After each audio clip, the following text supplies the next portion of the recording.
प्रवेश मिलता, फिर जैसे भीतर आता तो उसकी गणना ललिता जी करते हैं, फिर वो रजिस्टर किशोरी जी के पास जाता है, देखती हैं आज कौन कौन आए वृंदावन। भगवते वासुदेवाय। ओम नमो भगवते वृंदावन आपकी इच्छा से आप नहीं जा वासुदेवाय। सकते। ओम नमो भगवते मैंने कितनी बार वासुदेवाय। कथाओं में कहा, ओम नमो भगवते आप लोग वासुदेवाय। रांची से ओम आपका नमो मन बन गया कि हमें वृंदावन जाना है, तो वासुदेवाय। समझ जाओ ठाकुर जी बुला ओम रहे हैं। नमो भगवते आप रांची वासुदेवाय। एयरपोर्ट से फ्लाइट में ओम बैठ गए नमो दिल्ली के लिए, तो समझ भगवते जाओ ठाकुर जी बुला रहे वासुदेवाय। हैं। ओम नमो दिल्ली भगवते सेफली लैंड कर वासुदेवाय। गए तो समझ ओम जाओ नमो ठाकुर जी बुला रहे भगवते हैं। वासुदेवाय। दिल्ली एयरपोर्ट से ओम टैक्सी नमो में बैठ जाओ भगवते वृंदावन के लिए, तो वासुदेवाय। समझ जाओ ठाकुर जी ओम बुला रहे नमो हैं। भगवते लेकिन जैसे वासुदेवाय। ही ओम वृंदावन नमो में भगवते प्रवेश कर जाओ, वासुदेवाय। ओम तब नमो समझना कि नहीं भगवते ठाकुर जी नहीं श्री जी वासुदेवाय। बुला रही थी, तभी ओम हम आ नमो पाए। भगवते वासुदेवाय। क्यों? ओम नमो भगवते अकेले ठाकुर वासुदेवाय। जी बुलाएंगे ना, ओम तो नमो हो सकता है भगवते रांची एयरपोर्ट पे ही फ्लाइट वासुदेवाय। कैंसिल हो ओम जाए, नमो भगवते तो हो सकता है हवाई वासुदेवाय। जहाज उड़ के वापस लौट आवे, तो हो ओम सकता है नमो दिल्ली में भगवते टैक्सी ना मिले, हो सकता है वासुदेवाय। टैक्सी पंचर हो ओम जाए, हो नमो सकता है भगवते ड्राइवर को कुछ हो जाए। वासुदेवाय। ओम नमो वृंदावन भगवते की सीमा पर वासुदेवाय। पहुंचने ओम तक नमो यही सोचिए भगवते ठाकुर जी बुला रहे हैं, वासुदेवाय। क्योंकि बीच में आपका ओम नमो प्लान कैंसिल भगवते हो सकता है। वासुदेवाय। पर वृंदावन ओम प्रवेश नमो कर जाओ भगवते तो समझना कि नहीं नहीं वासुदेवाय। श्री जी बुला ओम रहे नमो हैं, भगवते किशोरी जी बुला रही वासुदेवाय। थी, क्योंकि ओम किशोरी जी नमो बुलाएंगी तो भगवते आप प्रवेश कर ही वासुदेवाय। जाओगे। ओम नमो भगवते वासुदेवाय। ओम नमो भगवते अच्छा एक बात वासुदेवाय। और, ओम नमो वृंदावन भगवते जाती तो दुनिया है, वासुदेवाय। ओम नमो भगवते पर जो वासुदेवाय। वृंदावन में अपना मन, राधे अपना कृष्ण अपना की भाव, कला अपनी बुद्धि, अपने लोके सर्वांगीण भावों को कथी। छोड़ आवे, में छाए वो रांची आकर के भी रहे। विरह व्याकुल है, पूरी उसका मन भक्ति नहीं लग रहा है अब किसी कार्य में, उजारन दीप अब बस मन वृंदावन जलाए वृंदावन रही। रट रहा है। कृष्ण को गोकुल से राधे तब समझो प्रिया प्रियतम ने बुलाया, दोनों ने बुलाया। तभी आपका शरीर चाहे जहां चला जाए, पर आपका मन वृंदावन का स्मरण कर रहा है, वृंदावन को याद कर रहा है। वृंदावन साधारण नहीं है भैया।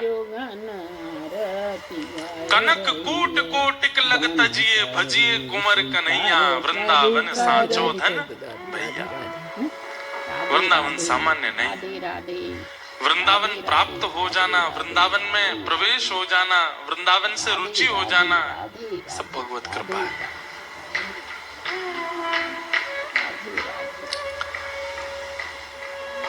हम आप सब लोग भागवत की कथा सुन रहे हैं। कल प्रथम दिवस महात्मा की चर्चा सुनी, आज प्रथम स्कंद से हम लोग कथा का प्रारंभ कर रहे हैं। जन्माद्यस्य यतोऽन्वयादितरतः चार्थे स्वविज्ञस्वराट् तेने ब्रह्म हृदय आदि कवये मुह्यन्ति यत्सूरयः तेजो वारिमृदां यथा विनिमयो यत्र त्रिसर्गो मृषा धाम्ना स्वेन सदा निरस्तकुहकं सत्यं परं धीमहि।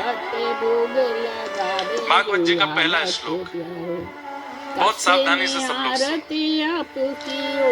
श्रीमद् भागवत में 18,000 श्लोक बताए जाते हैं। सबसे पहला श्लोक, जिन भी माताओं के बालक खुले छूट गए हैं पूरे पंडाल में, उन माताओं से हमारी विनती है कि अपने बालकों को गोद में बिठा लें और हमें कथा कहने की अनुमति प्रदान करें, क्योंकि भैया कई बार तो हमारे महंगे महंगे माइक फेल हो जाते हैं। कभी कभी हमें लगता है बालकों की सी आवाज होती हमारी, बिना माइक के चिल्ला चिल्ला के बोलते। बालकों को कथा में लाया करो, नहीं सुनेंगे कोई बात नहीं, बैठाया करो, थोड़े रोएंगे धोएंगे ऊधम मचाएंगे, पर लाया जरूर करो, पर लाके खुला मत छोड़ दिया करो। बोलो वृंदावन बिहारी लाल की जय। तो श्रीमद् भागवत के प्रथम श्लोक में संपूर्ण कृष्ण लीला है, बहुत ध्यान से सुनिएगा। अनेक अर्थ हैं प्रथम श्लोक के, कहीं पर भगवत परक अर्थ है, कहीं पर नारायण परक अर्थ है, कहीं पर कृष्ण परक अर्थ है। अनेक अनेक विद्वानों ने प्रथम श्लोक के अनेक अर्थ किए हैं। हम लोग कृष्ण लीला सुन लें पूरी। जन्माद्यस्य यतोन वयाद इतरतः, जो परमात्मा जन्म लेते ही अपने माता पिता को छोड़ अन्वयाद इतरतः, यानी कि वसुदेव देवकी जी को छोड़ करके नंद यशोदा के पास चले गए। और कैसे हैं? बोले चार थे स्वविज्ञ स्वराट, पूतना रूप बदल करके आई। सक्तासुर, अघासुर, बकासुर, धेनुकासुर, कितने सारे असुर आए, पर सबको ठाकुर जी पहचान गए। चाहे कितना भी रूप बदल करके कोई सामने आए, ठाकुर जी उसको पहचान जाते हैं। इसलिए हम निवेदन करते हैं कई बार कि भाई ठाकुर जी के आगे आप दुनिया में किसी के भी सामने कुछ भी बन के जाओ, पर ठाकुर जी के सामने जैसे हो वैसे जाओ। जैसे आप संसार में कभी किसी से मिलते हैं तो अपना इंप्रेशन जमाने के लिए, अपने थोड़ी सी उसके चित्त में अपना प्रेम बैठाने के लिए आप थोड़ा सा बनावटी बन के जाते हो तो आप बहुत क्रोधी, लेकिन ऐसे दिखाओगे कि आहा इनसे ज्यादा दीन कोई नहीं। हो तो आप बड़े लोभी, लेकिन आप ऐसा दिखाओगे कि महाराज समोसा सामने रखें और आप नहीं मैं तो खाता ही नहीं, छूता ही नहीं हूं, और मन में ऐसा हो रहा है कि ये नहीं होता तो सारे खा जाता। मेहमानों के यहाँ जब जाते हैं या मेहमान घर आते हैं, तब जो फॉर्मेलिटी होती है ना, वो देखने में बहुत आनंद आता है।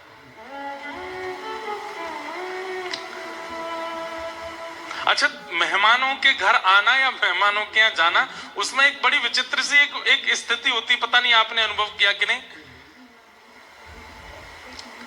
ना खाओ तो वो लोग कहते हैं कि हमने इतने भाव से मंगाया, इतने प्रेम से मंगाया, और कई बार खाने लग जाते हैं तो फिर उनके मन में यह भी आ जाती है कोई भूखा ही आया था क्या, सभी खा रहा है।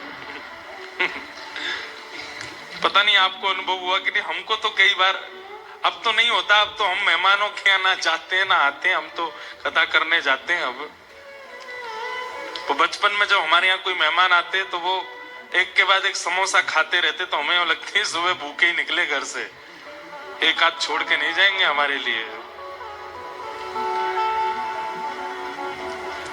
तो ये बनावटी पना जो है, इसको व्यवहार कहते हैं। क्या कहते हैं? ये व्यवहार सब निभाते हैं संसार में। भाई देखो, मैं किसी का पुत्र हूं, किसी का भाई हूं, किसी का मित्र हूं, किसी का सखा हूं, लेकिन इस समय जैसे ही मैं यहां प्रवेश किया पंडाल में, तो मैं भी एक व्यवहार निभाया। मैं महाराज जी बन के आया हूं, मैं भी एक व्यवहार निभा रहा हूं, एक महाराज बन के। आपके झारखंड में और बिहार में तो महाराज बाबा ही बोलते हैं, चाहे महाराज जी आ जाएं, चाहे गुरु जी आए, सब बाबा ही बोलते हैं। आज सुबह सुबह हमको कोई बोला बाबा राम राम, तो हमने कही यार उम्र तो हमारी इतनी नहीं है, बाबा क्यों बोल रहे हो? तो फिर बोले महाराज जी हमारे झारखंड में पंडितों को, गुरुजियों को, सबको बाबा ही बोलते हैं। एक बार हमारी बिहार में कथा हो रही थी, तो वहां हम क्रिकेट खेलने जाते थे। तो क्रिकेट का कोई मैदान नहीं था, तो कथा पंडाल के बगल में ही जगह थी, वहीं खेलते थे। तो जितने श्रोता थे वो पहले हमारा क्रिकेट देखते थे, और उसके बाद हम चेंज करके आते, फिर उनको कथा सुनाते थे। तो हम क्रिकेट खेलते थे तो सारे श्रोता चारों तरफ बैठ करके बाबा छक्का, बाबा चौका, बाबा छक्का, सब यही चिल्लाते थे। सुनने में बड़ा अटपटा लगता था, लेकिन यहां बाबा ही बोलते हैं। तो व्यवहार, ये व्यवहार संसार में निभाइए। व्यवहार संसार के लिए रखिए, ठाकुर जी के लिए नहीं। ठाकुर जी के सन्मुख व्यवहार नहीं होना चाहिए, ठाकुर जी के सन्मुख तो वास्तविकता होनी चाहिए। आप जैसे हो वैसे जाइए। क्यों? क्योंकि चार थे स्वविज्ञ स्वराट, वो अविज्ञ हैं, सब जानते हैं। व्यवहार उसके सामने किया जाता है जो आपको नहीं पहचानता, जो आपको नहीं जानता, आपके मन को नहीं जानता, उसके सामने आप व्यवहार करते हो। पर जो आपको जान जाता है उसके साथ। अब देखो एक और बात, जैसे नए नए मित्र बनते हैं तो प्रारंभिक समय में व्यवहार करते हैं, पर जैसे जैसे उठना बैठना ज्यादा होने लग जाता है तो फिर व्यवहार छोड़ दिया जाता है। सहजता, उसको हम फिर भाई अब फॉर्मेलिटी मत कर, अब तो हमारी दोस्ती पुरानी हो गई।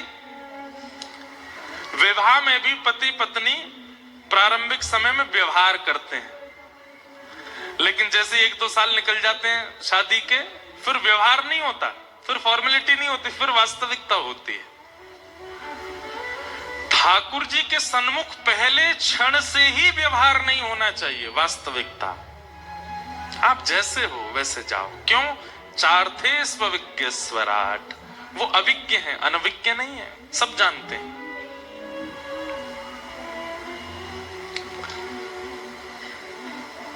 तो ठाकुर जी कैसे, कितने भी राक्षस आए सबको पहचान गए, चाहे पूतना सुंदर बन करके आई, चाहे सक्टासुर रूप बदल करके आया, चाहे तृणावर्त रूप बदल करके आया, ठाकुर जी सबको पहचान गए। तो यहाँ इसी बात का प्रतिपादन किया जा रहा है कि ठाकुर जी सबको जानते हैं, इसलिए रूप मत बदलिए उनके आगे। और विशेष रूप से ठाकुर जी ने उनका वध किया जो रूप बदल करके आए। ठाकुर जी को व्यवहार प्रिय नहीं है, वास्तविकता। तेने ब्रह्म हृदय आदि कवये मुह्यन्ति यत् सूरय, जिन्होंने ब्रह्मा आदि कवि को भी अपनी लीला से उसके मोह को, उसके भ्रम को दूर किया, गिरिराज धारण करके इंद्र को भी अपना आस्वादन करा दिया। तेजो वारी मृदाम यथा विनिमयो यत्र शर्गो मृषा। बहुत सावधानी से सुनिएगा। पृथ्वी, जल, अग्नि, वायु, आकाश, ये पंच तत्व हैं।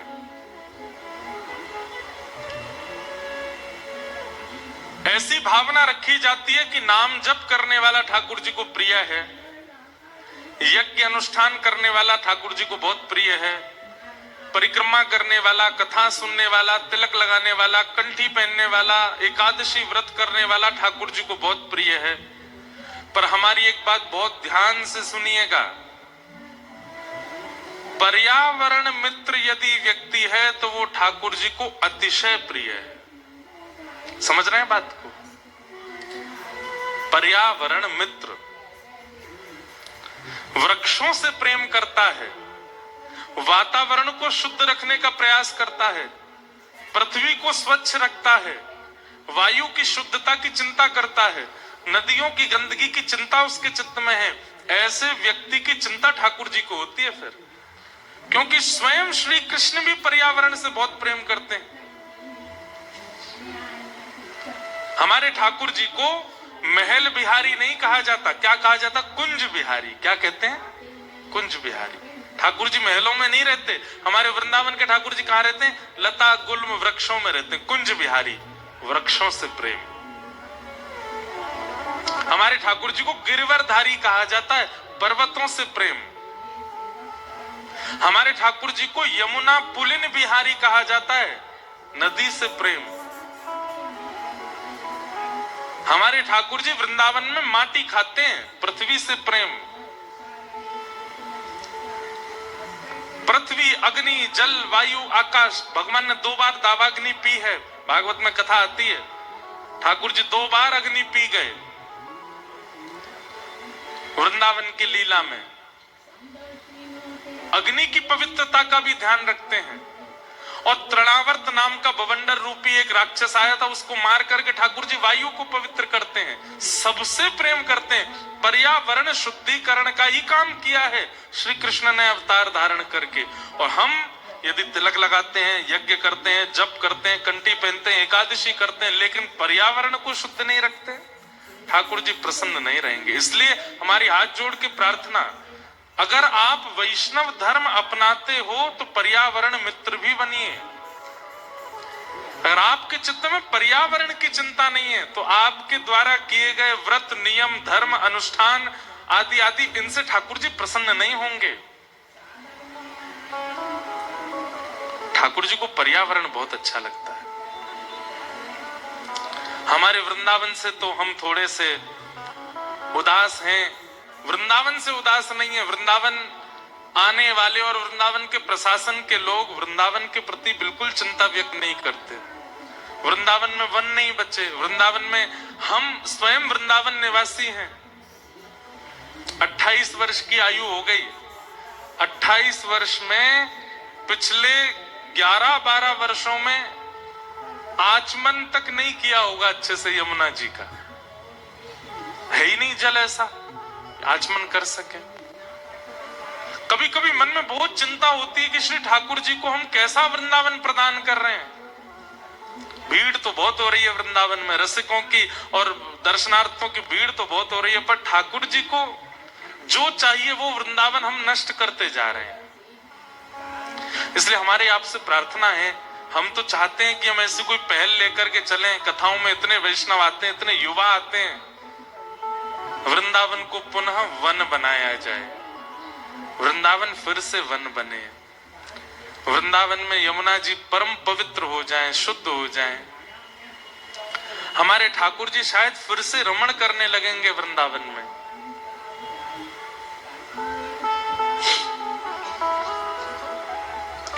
पर्यावरण से यदि आपकी प्रीति है तो आपकी एक माला यदि कम भी रह जाती है ना तो भी ठाकुर जी को आपसे प्रेम रहेगा। लेकिन आप 108 माला करते हैं लेकिन पर्यावरण के प्रति आप बिल्कुल सजग नहीं है तो ठाकुर जी को आपसे प्रीति नहीं हो सकती।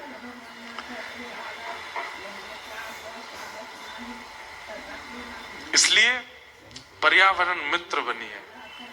हमारे गोवर्धन में एक महाराज जी थे, उनका नाम था पंडित श्री गया प्रसाद जी महाराज। आप लोग आगे कभी गिरिराज जी की परिक्रमा करने जाओ तो हमारी कही एक बात सुनिएगा। दान घाटी पर श्री ठाकुर जी का मंदिर है गिरिराज जी का, वहीं से अधिकतर परिक्रमा प्रारंभ होती है। तो वहां से जैसे ही आप परिक्रमा प्रारंभ करेंगे, थोड़ी सी ढलान है, नीचे की तरफ उतरेंगे तो करीब 1.5 किलोमीटर बाद ही आपके सीधे हाथ पर परिक्रमा मार्ग में पंडित श्री गया प्रसाद जी महाराज की समाधि है। वहां जाकर के थोड़ी देर एकांत में रज में बैठिएगा गिरिराज जी की सन्निधि में। आपको जो स्तुति आती है, आपका जो गुरु मंत्र है, आपको जो कीर्तन आता है, जो भजन आता है, वहां बैठ करके गिरिराज जी को सुनाइएगा। और फिर जो आपका अनुभव होगा उसको अपने मन में रखिएगा। हम कभी मिलें अगर भविष्य में तो हमको बताइएगा, निश्चित होगा।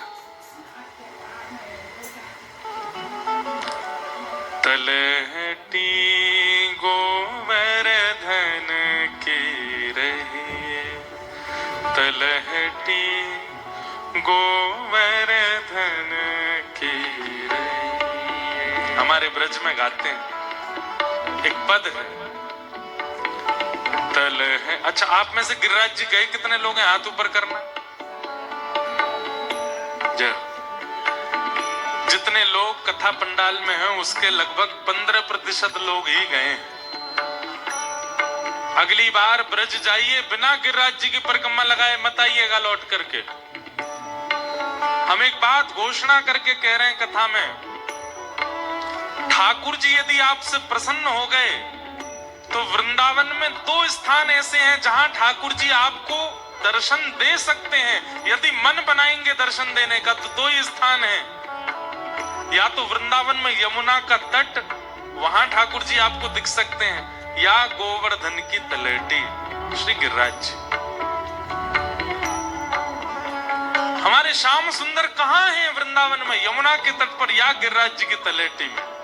वैसे तो सर्वांगीण ब्रजमंडल श्री कृष्ण है, परंतु जैसे होता है ना, किसी बड़े व्यक्ति से मिलना है तो उसके कार्यालय पे जाओ, जहां वो सबसे मिलता है वहां जाओ, जहां ज्यादा उसका आवागमन रहता है वहां जाओ।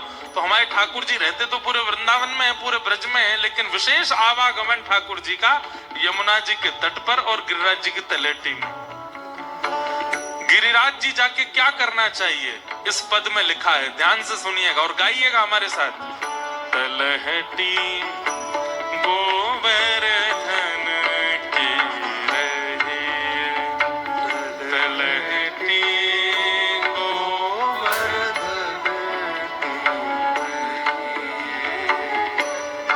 हो, तन पुलकित ब्रज रज में लोटत, तन पुलकित ब्रज रज में।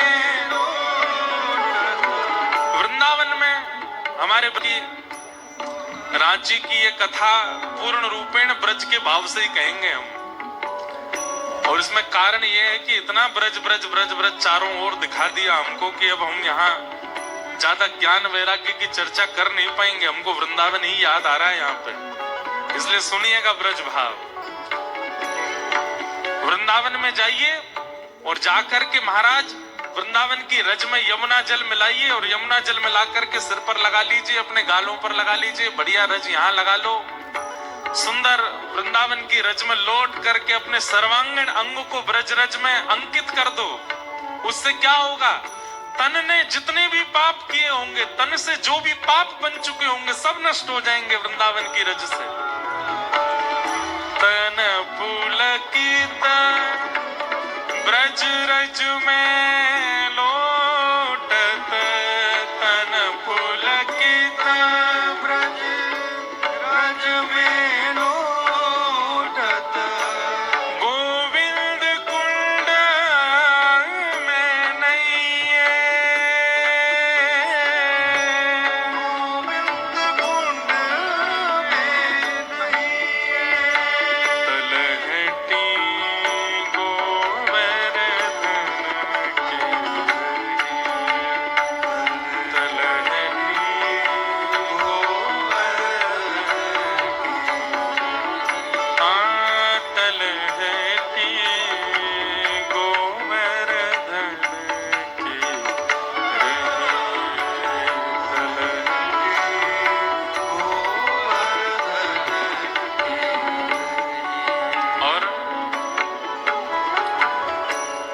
तलहटी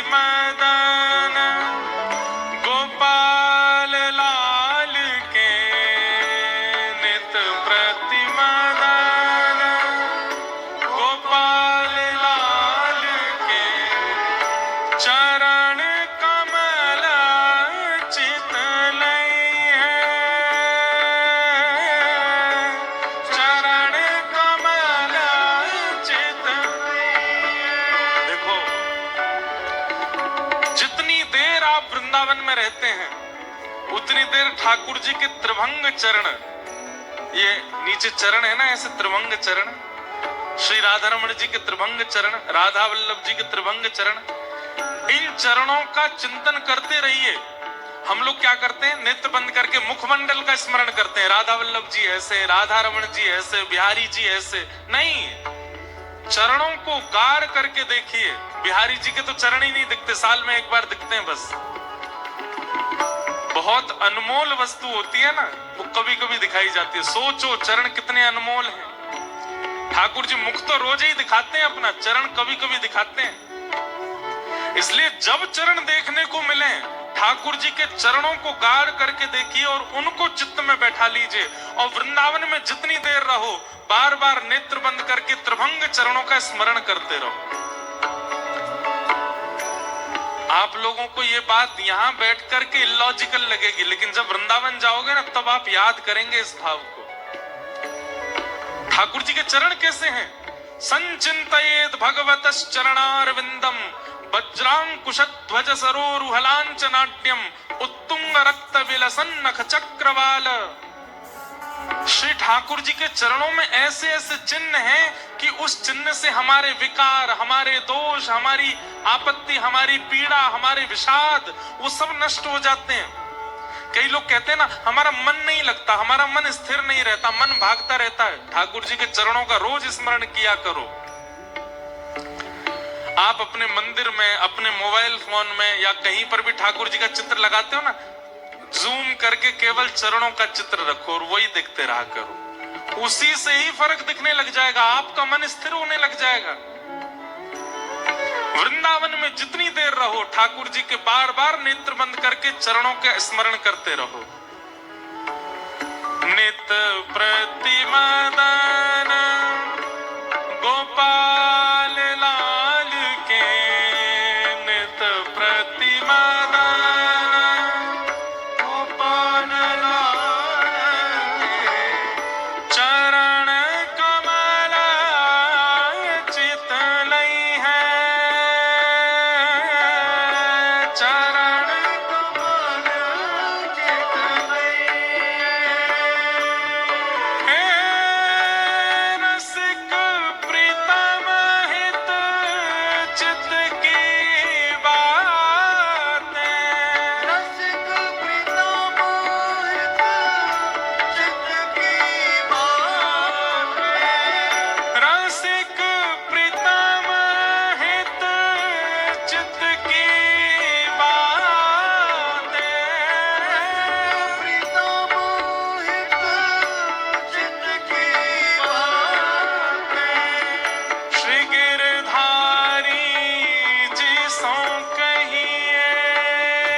पॉइंट्स याद रखने हैं आपको। पहला क्या था? तन पुलकित ब्रज रज में लोटत, गोविंद कुंड में नइये। कुंड में या फिर श्री यमुना जल में स्नान करो और तत् ब्रज की रज अपने अंग से लगा लो। और जब तक वृंदावन में रहो ब्रज रज लगी रहनी चाहिए अंग से। और दूसरी बात क्या है? नित प्रति मदन गोपाल लाल के चरण कमल चित लई है। ठाकुर जी के श्री चरणों का स्मरण करते रहिए जितनी देर वृंदावन में रहिए। और तीसरी बात बहुत जरूरी, ध्यान से सुनिएगा, रसिक प्रीतम हित चित्त की बातें श्री गिरधारी जी सो कहिए। जब आप गिरिराज जी जाओ तो वहीं पंडित गया प्रसाद जी महाराज की समाधि है, बिल्कुल वन है, वहां ज्यादा कुछ नहीं, केवल बंदर होंगे और कोई नहीं होगा। वहां जाकर के किसी कुंज के नीचे चुपचाप बैठ जाना। गिरिराज जी पे मत चढ़ना ऊपर, नहीं तो कोई ब्रजवासी बहुत मारेगा। ऊपर मत चढ़ियो, वहीं कुंज में ही रहियो। वहां बैठ करके श्री गिरिराज जी की तरफ मुख करके आपको जो पद आता हो, जो कीर्तन आता हो, जो गुरुदेव के द्वारा प्रदत्त नाम जप हो, आपका गुरु मंत्र हो, उसका जाप करके गिरिराज जी को सुनाओ। और वह पूर्ण करने के बाद फिर अपने मन के भाव गिरिराज जी से कहो। ये मत कहना कि हमारे पेपर आ रहे हैं पास करा दो, हमारी जे काम नहीं बन रहे ऐसे करा दो, ये करा नहीं। ठाकुर जी से ऐसे चर्चा करो जैसे किसी सखा से करते हैं। हे गिरिराज जी आप कैसे हैं? ठीक हैं, आनंद में हैं। हम रांची से आए हैं, परिक्रमा करने आए हैं, हमारे मन में आप प्रकाश कीजिएगा ठाकुर जी। हमारे अंदर बड़े दोष हैं, हम ऐसा ऐसा कर्म करते हैं, हम गलत खाते हैं, हम गलत व्यवहार करते हैं, हम ईर्ष्या करते हैं, आप हमारे चित्त को प्रसन्न कर देना है नाथ, और कुछ नहीं चाहिए हमें। कभी कभी मैं कथा में कहता हूं कि व्यक्ति भगवान से सब मांगता है, लेकिन जो मांगना चाहिए वो नहीं मांगता। क्या? ठाकुर जी से कभी ये नहीं मांगता कि हे ठाकुर जी मुझे सरल बना दो, कभी नहीं मांगता। ठाकुर जी से कहेगा धनवान बना दो, करोड़पति बना दो, योग्य बना दो, ऐसा बना दो, मेरे बच्चे ऐसे कर दो, पत्नी ऐसी कर दो। पर कभी ठाकुर जी से ये क्यों नहीं कहता है कि मुझे सरल बना दो, मुझे सहज बना दो, मुझे निर्मल बना दो? कभी नहीं कहता, कोई नहीं कहता।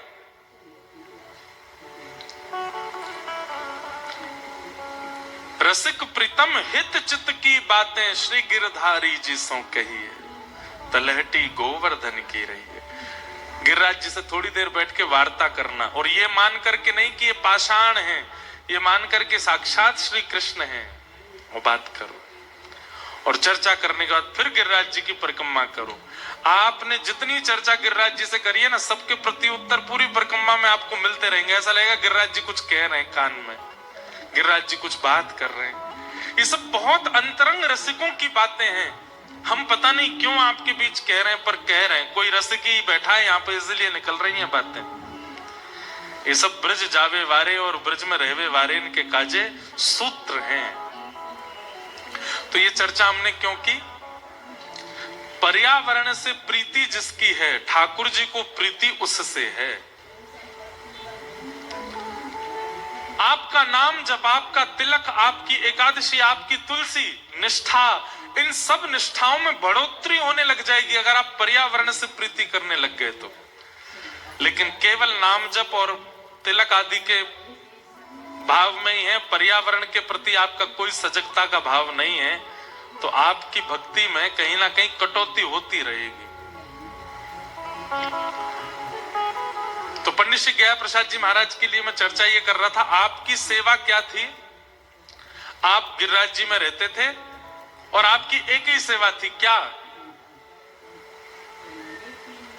पूरी गिरिराज जी की परिक्रमा आप करते थे। और कैसे करते थे? सोहनी करते हुए। सोहनी किसको कहते हैं? हमारे ब्रज में सोहनी कहते हैं आपके यहाँ झाड़ू लगाने को। झाड़ू लगाना समझते हैं?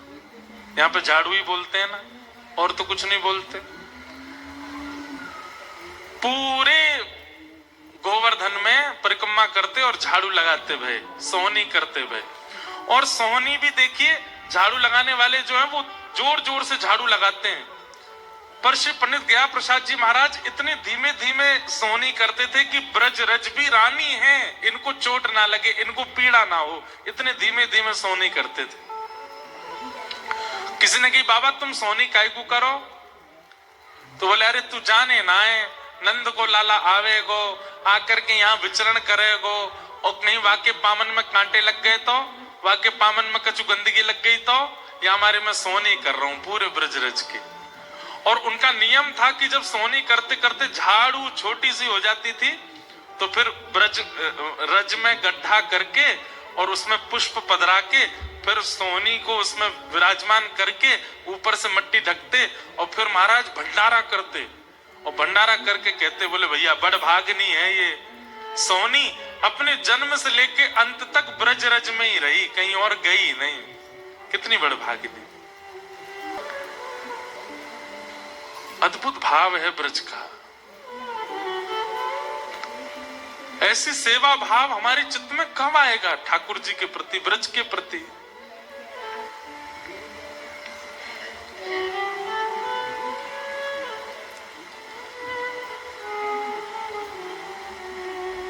तेने तेजो वारी मृदाम यथा विनिमयो, पृथ्वी जल अग्नि वायु आकाश सबके लिए पवित्रता का भाव रखो। ये ठाकुर जी स्वयं ऐसा भाव रखते हैं।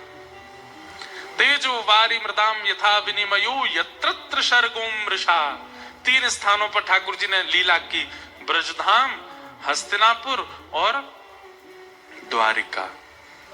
धामना स्वेन सदा निरस्त कुवकम सत्यम परम धीमहि। अपनी लीला पूरी करने से पूर्व ठाकुर जी ने उद्धव को ज्ञान उपदेश किया। ऐसे परम सत्य श्री कृष्ण को हम प्रणाम करते हैं। संपूर्ण कृष्ण लीला एक ही श्लोक में है। ये भागवत जी का पहला श्लोक।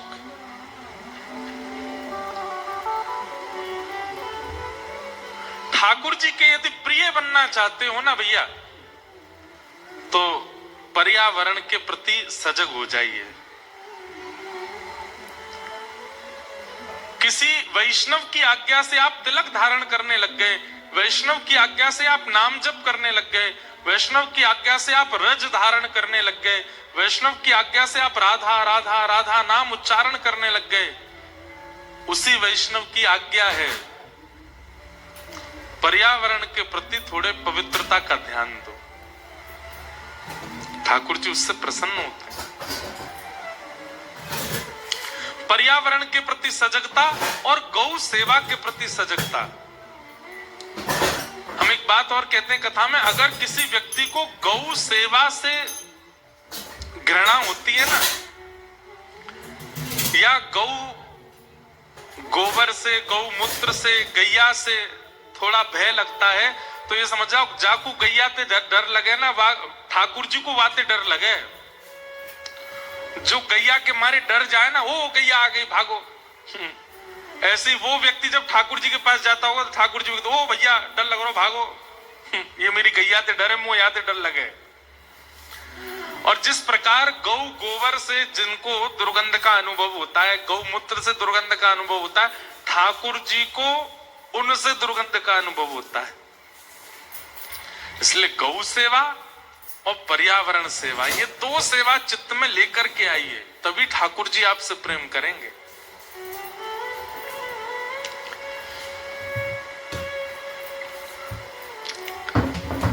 भागवत जी के पहले श्लोक में संपूर्ण कृष्ण लीला सुनाई गई। दूसरे श्लोक में 4 बातें हैं, विषय, अधिकारी, संबंध और प्रयोजन। बहुत ध्यान से सुनिएगा। कि धर्म प्रोजित केतवोत्र परमो निर्मत्सराणां सतां वैद्यं वास्तवमत्र वस्तु शिवदं तापत्रयोन्मूलनम् श्रीमद्भागवते महामुनिकृते किं वा परैरीश्वर सत्यो हृदवरुध्यते त्रिकृतभिः शुश्रूषुभिस्तत्क्षणा। बहुत सावधानी से सुनिएगा। विषय, अधिकारी, संबंध और प्रयोजन, ये 4 बातें हम यहां बताने वाले हैं। सबसे पहला, भागवत जी का विषय क्या है? भागवत जी का विषय क्या है? तो कहते हैं धर्म प्रौजित कई तवोत्र परमो। सुनने वाले के चित्त में, सुनने वाले के मन में परम धर्म के प्रति सजगता प्रकट होना, यह भागवत का विषय है। परम धर्म किसको कहते हैं? तो धर्म और परम धर्म दो बातें। आप इस संसार में रहने के लिए, 3 समय की रोटी खाने के लिए, परिवार चलाने के लिए जो कर्म करते हो वो धर्म कहलाता है। लेकिन इस संसार के बाद परलोक प्राप्ति के लिए, भगवत धाम की प्राप्ति के लिए जो कर्म करते हो वो परम धर्म कहलाता है। समझ में आई बात? अपने परिवार के पालन के लिए,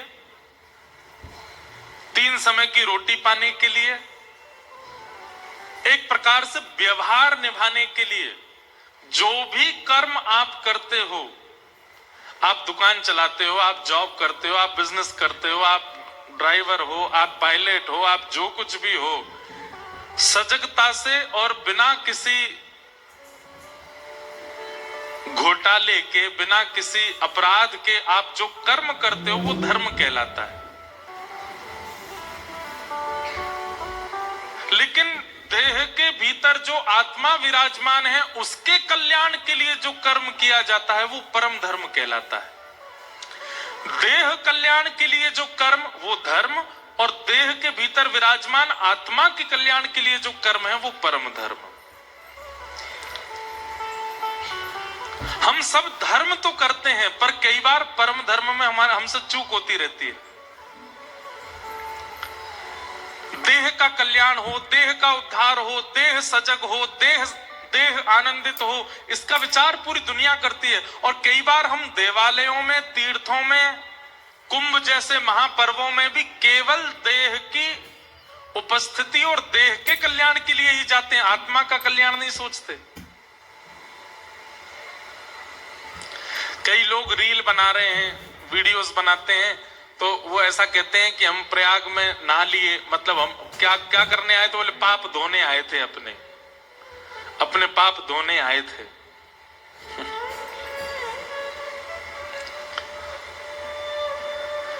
आप प्रयागराज कुंभ गए और संगम में स्नान करने के बाद भी वैसे ही हो जैसे पहले थे, तो फिर आपके कोई पाप नहीं धुले। भाई हॉस्पिटल गए हो, बीमार थे इसलिए गए हो, लेकिन जब डिस्चार्ज होके आओगे तो पहले से स्वस्थ होने चाहिए हो ना। अगर आप डिस्चार्ज हॉस्पिटल से होकर के आए और जैसे पहले थे वैसे ही हो, अभी भी खांसी गई नहीं, अभी भी नींद नहीं आ रही, अभी भी मन खराब हो रहा है, अभी भी बुखार आ रहा है, तो फिर आपका हॉस्पिटल जाना बेकार था। आप प्रयागराज कुंभ गए, एक ही सेवा थी क्या? पूरी गिरिराज जी की परिक्रमा आप करते थे। और कैसे करते? ये बातें, ये सब ब्रज जावे वारे और ब्रज में रहवे वारे इनके काजे सूत्र हैं। तो ये चर्चा हमने क्यों की? पर्यावरण से प्रीति जिसकी है, ठाकुर जी को प्रीति उससे है। आपका नाम जप, आपका तिलक, आपकी एकादशी, आपकी तुलसी निष्ठा, इन सब निष्ठाओं में बढ़ोतरी होने लग जाएगी अगर आप पर्यावरण से प्रीति करने लग गए तो। लेकिन केवल नाम जप और तिलक आदि के भाव में ही है, पर्यावरण के प्रति आपका कोई सजगता का भाव नहीं है, तो आपकी भक्ति में कहीं ना कहीं कटौती होती रहेगी। तो पंडित श्री गया प्रसाद जी महाराज के लिए मैं चर्चा ये कर रहा था, आपकी सेवा क्या थी? आप गिरिराज जी में रहते थे और आपकी एक ही सेवा थी क्या? पूरी गिरिराज जी की परिक्रमा आप करते थे। और कैसे करते थे? सोहनी करते हुए। सोहनी किसको कहते हैं? हमारे ब्रज में सोहनी कहते हैं आपके यहाँ झाड़ू लगाने को। झाड़ू लगाना समझते हैं? यहाँ पे झाड़ू ही बोलते हैं ना, और तो कुछ नहीं बोलते। पूरे गोवर्धन में परिक्रमा करते और झाड़ू लगाते भय, सोहनी करते भय। और सोहनी भी देखिए, झाड़ू लगाने वाले जो है वो जोर जोर से झाड़ू लगाते हैं। पर श्री पंडित गया प्रसाद जी महाराज इतने धीमे धीमे सोहनी करते थे कि ब्रज रज भी रानी हैं, इनको चोट ना लगे, इनको पीड़ा ना हो, इतने धीमे धीमे सोहनी करते थे। किसी ने कही बाबा तुम सोहनी काहे को करो? तो बोले अरे तू जाने ना है, नंद को लाला आवेगो, आकर के यहाँ विचरण करेगो, और कहीं वाके पामन में कांटे लग गए तो, वाके पामन में कछु गंदगी लग गई तो, या हमारे में सोहनी कर रहा हूं पूरे ब्रज रज की।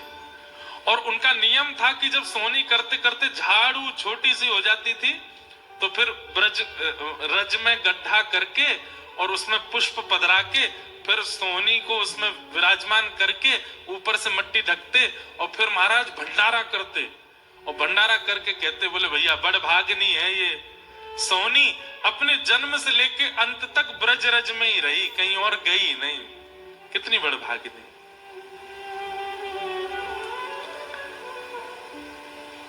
अद्भुत भाव है ब्रज का।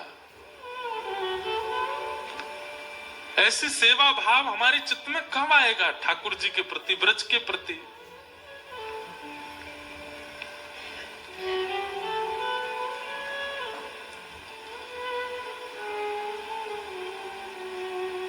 तेने तेजो वारी मृदाम यथा विनिमयो, पृथ्वी जल अग्नि वायु आकाश सबके लिए पवित्रता का भाव रखो। ये ठाकुर जी स्वयं ऐसा भाव रखते हैं।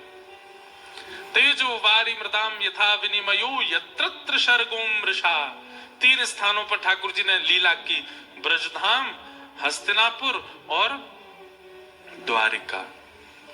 धामना स्वेन सदा निरस्त कुवकम सत्यम परम धीमहि। अपनी लीला पूरी करने से पूर्व ठाकुर जी ने उद्धव को ज्ञान उपदेश किया, ऐसे परम सत्य श्री कृष्ण को हम प्रणाम करते हैं। संपूर्ण कृष्ण लीला एक ही श्लोक में, ये भागवत जी का पहला श्लोक।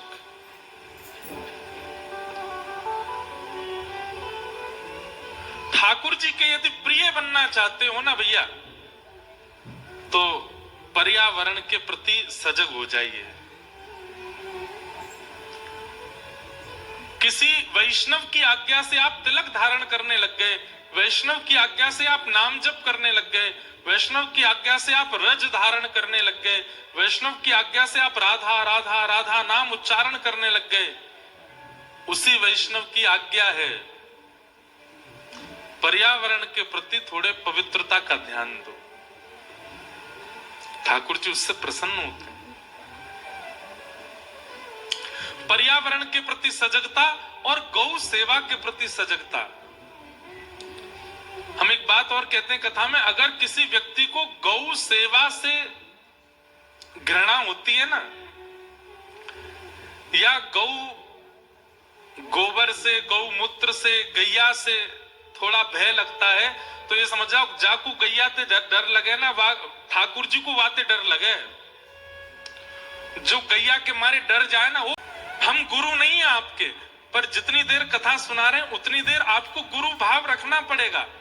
यहां से उतरते ही भले ही बालक मानो, पर यहां जितनी देर बैठे हैं उतनी देर गुरु रूप रखना पड़ेगा, भाव रखना पड़ेगा। वो भी इसलिए कि वाणी से आपके चित्त में परिवर्तन हो सके।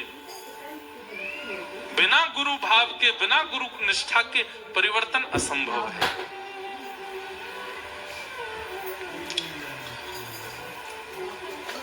तो भागवत जी का विषय क्या है? धर्म नहीं, परम धर्म। और परम धर्म क्या है? तन नहीं, आत्मा का उद्धार, चित्त का उद्धार, वो परम धर्म है। तो ये भागवत जी का विषय है। यदि कथा सुनने के बाद भी आपको अपने आत्मा के कल्याण की चिंता नहीं हो रही है, तो आपने कथा नहीं सुनी है। आपको चिंता होनी चाहिए,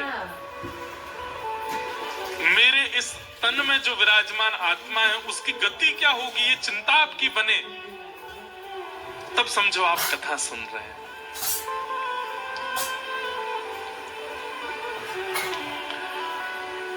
दूसरी बात, भागवत जी का अधिकारी कौन है? तो कहते निर्मत सराणाम सताम, जिसके चित्त में मात्सर्य दोष नहीं है वही भागवत का अधिकारी है। बहुत ध्यान पूर्वक सुनिएगा। मात्सर्य दोष किसको कहते हैं? ईर्ष्या। किसी की उपलब्धि देख करके, किसी की सुंदरता देख करके, किसी की श्रेष्ठता देख करके आपके चित्त में जो ईर्ष्या होती है, उस ईर्ष्या को मात्सर्य दोष कहते हैं। और मात्सर्य दोष यदि आपके चित्त में है तो आप ठाकुर जी की कथा के अधिकारी नहीं बन सकते। आप कथा में आके बैठ भी जाओगे तो आपको नींद आ जाएगी, कथा में आके बैठ भी जाओगे तो आपको कुछ समझ नहीं आएगा, पल्ले नहीं पड़ेगा। क्यों? क्योंकि मात्सर्य दोष आपके चित्त में। इसलिए भैया एक बात हमारी सुनिएगा, आपके अंदर काम, क्रोध, लोभ, मोह, द्वेष, अहंता, ममता, चिंता, ये सारे दोष हैं, उनको रहने दीजिए। लेकिन अगर आपके अंदर ईर्ष्या है, सबसे पहले उसकी चिकित्सा कीजिए। जैसे कई बार घर की नाली जाम हो जाती है। क्यों? क्योंकि कुछ बड़ा भारी आगे फंसा होता है। अगर जो भारी आगे फंसा उसको अगर निकाल दिया जाए तो सारी नाली अपने आप स्वच्छ हो जाती है। ऐसे हमारे तन की नाली में ये सारे दोष हैं, अहमता, ममता, द्वेष, अभिनिवेश, काम, क्रोध, लोभ, मोह। परंतु ये सब स्वच्छ कब होंगे? जब सबसे आगे जो विद्यमान ईर्ष्या निकलेगी। आपके चित्त से ईर्ष्या नहीं गई तो ना तो कभी काम घटेगा, ना क्रोध घटेगा, ना मोह घटेगा, ना अहमता घटेगी, ना ममता घटेगी। और ईर्ष्या जिस दिन घट गई उस दिन सब घटने लग जाएंगे। इसलिए ईर्ष्या की चिकित्सा सबसे पहले कीजिए। मात्सर्य दोष,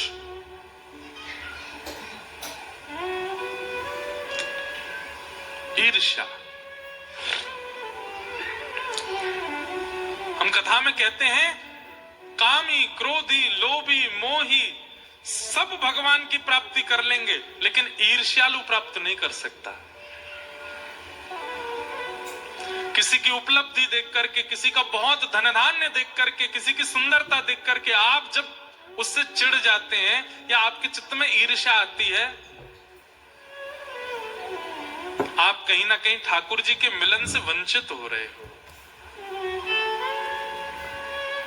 इसलिए ईर्ष्या का दोष निकालिए अपने चित्त से, ईर्ष्या मत कीजिए। मात्सर्य दोष, हम तो कहते हैं आप सब लोग यहां बैठे हो, आप सब जानते हैं कि आपको किससे ईर्ष्या होती है। प्रतिदिन कथा सुनने के बाद अगर वो आसपास ही रहता है तो उसके घर जाइए, आसपास नहीं रहता तो उसका फोटो निकालो, कथा सुनने के बाद उसको देखा करो। देखने के बाद भी ईर्ष्या हो रही है तो समझो अभी और कथा सुननी है आपको। लेकिन रोज कथा के बाद देखो और किसी दिन देखते देखते महाराज वही लगने लग जाओ, हो ये तो महाराज बहुत सुंदर है, देखो क्या इसके नैन है, क्या इसकी नाक है, आहा कितना सुंदर है। उसके प्रति सुंदरता तो मैं अपने मन से बोल रहा हूं, पर उसके प्रति ईर्ष्या ना रह जाए, फिर उसके उपलब्धियों से, उसके श्रेष्ठ कर्मों से आपको फर्क ना पड़े, आप और प्रसन्नता में रहते हैं।